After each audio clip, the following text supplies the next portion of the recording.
سے پہلے تو یہ سفر پورا رہا کیسے, کیوں آپ نے کیا یہ؟ سفر تو کافی لمبا بھی تھا اور اس کے اندر بہت انٹرسٹنگ سٹوریز بھی ہوئی, انسیڈنٹس بھی ہوئے.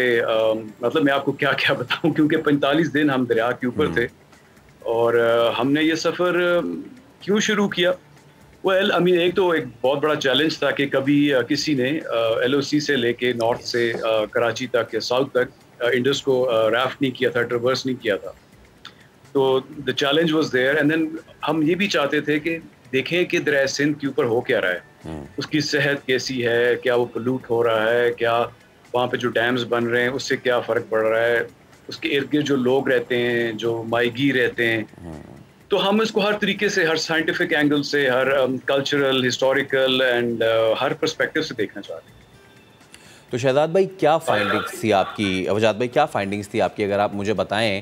جیسے آپ نے کہا کہ آپ کا جو پرائمری ایک موٹیو تھا وہ تھا اس دریا کی ہیلتھ کو, بہت سارے لوگ نہیں سمجھ پاتے اس ٹرمینالوجی کو, دریا کی ہیلتھ یہ کیا ہوتا ہے. تو میں چاہوں گا کہ آپ یہ بھی بتائیں کہ جب آپ نے بات کی دریا کی ہیلتھ کے, اس سے آپ کی مراد کیا تھی اور آپ نے کیا دیکھا؟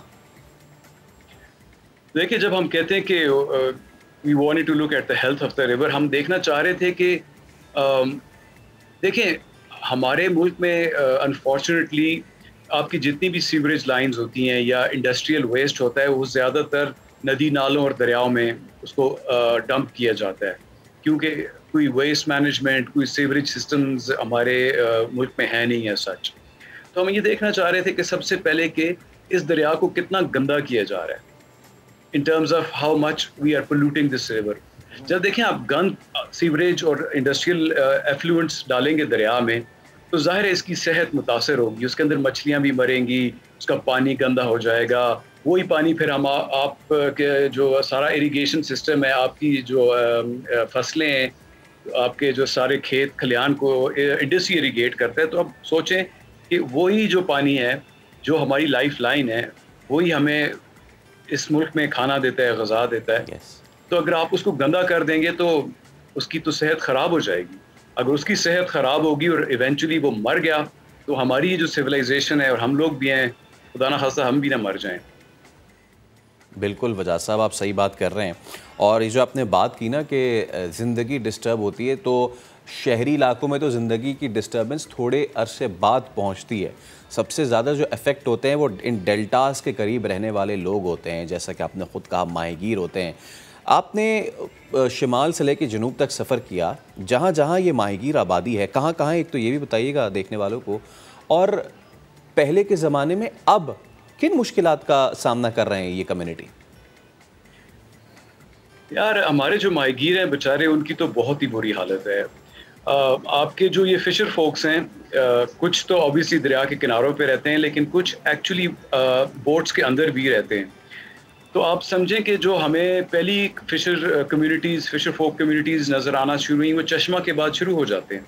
تو چشمہ بیراج سے لے کے تو آپ کے ڈیلٹا تک جو ہیں وہ یہ ماہی گیر یا موہاناز جن کو کہتے ہیں, دا بوٹ پیپل, وہ نظر آتے ہیں.